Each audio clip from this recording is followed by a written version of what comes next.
সৈয়দপুরের পাইকারি বাজারে বেড়েছে মাছের দাম। সব ধরনের মাছের দাম কেজিতে বেড়েছে ৩০ টাকা পর্যন্ত। এ নিয়ে বিস্তারিত জানাতে যুক্ত হয়েছেন সহকর্মী আমিরুল বাপ্পি। বাপ্পি, মাছের সরবরাহ কমার কারণ কি, ব্যবসায়ীরা কি বলছেন? গরম গরম রুটি, সাথে সুজির হালুয়া, দুর্দান্ত জুটি। তবে জুটি জমাতে চাই তীর আটা ময়দার সুজি, কারণ তীর ছাড়া আমার চলেই না। উজ্জ্বল, মাছের সরবরাহ আজকে খুবই কম বাজারে। এর কারণ হিসেবে আড়তদাররা বলছেন যে গতকালকে প্রচুর পরিমাণে সরবরাহ ছিল এবং সেই কারণে দাম অনেকখানি কমে গিয়েছিল গতকালকের বাজারে, যার কারণে এই আজকে যারা দূর দূরান্ত থেকে মাছ নিয়ে আসেন তারা আজকে সেই মাছ আনাতে অনীহা প্রকাশ করেছেন। মাছ আনেননি, এই কারণে সরবরাহটা কমে গেছে। আর সৈয়দপুর সহ আশেপাশের এলাকা আসলে মাছ চাষ হয় না সেভাবে।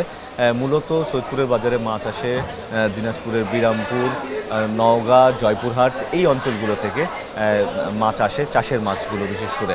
তো আজকে সেই দূর দূরান্ত থেকে মাছগুলো না আসার কারণেই মূলত সরবরাহ কম, এবং যার কারণে প্রতিটি মাছেরই দাম কিছুটা বেশি। এর মধ্যে সব থেকে চড়া দাম ইলিশ স্বাভাবিকভাবেই, এবং দেশি মাছ। যেহেতু এখনও বর্ষা মৌসুম শুরু হয়নি, খালবিলগুলোতে পানি নেই, যার কারণে দেশি মাছ একেবারেই পাওয়া যাচ্ছে না বললেই চলে। সেগুলো কোনোটি 500 টাকা কেজির নিচে বিক্রি হচ্ছে না পাইকারিতেই।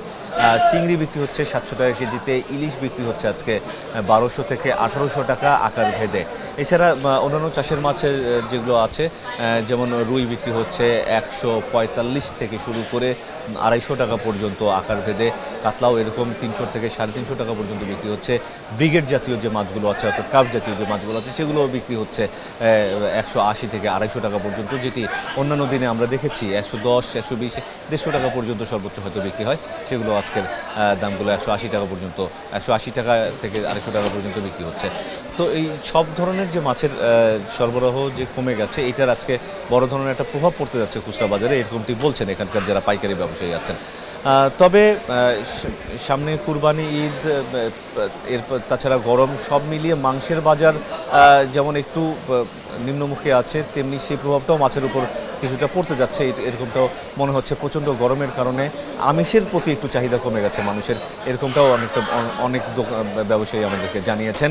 শাকসবজির উপর বেশি চাহিদা বেড়েছে মানুষের, অতিরিক্ত গরমটাই এর কারণটাই বলছেন। তো আজকে যে মাছের বাজার, এটি বলছেন যে এরকমটি হতে থাকে। এখানকার যারা আড়তদার আছে তারা বলছেন যে এটা খুব স্বাভাবিক প্রক্রিয়া, কোনো দিন বেড়ে যায়, কোনো দিন কমে যায় এই সরবরাহ কম বেশির উপরে।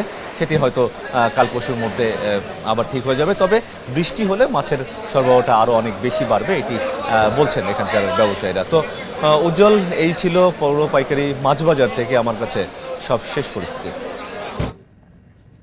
আমিরুল বাপ্পি জানাচ্ছিলেন মাছ বাজারের খবর।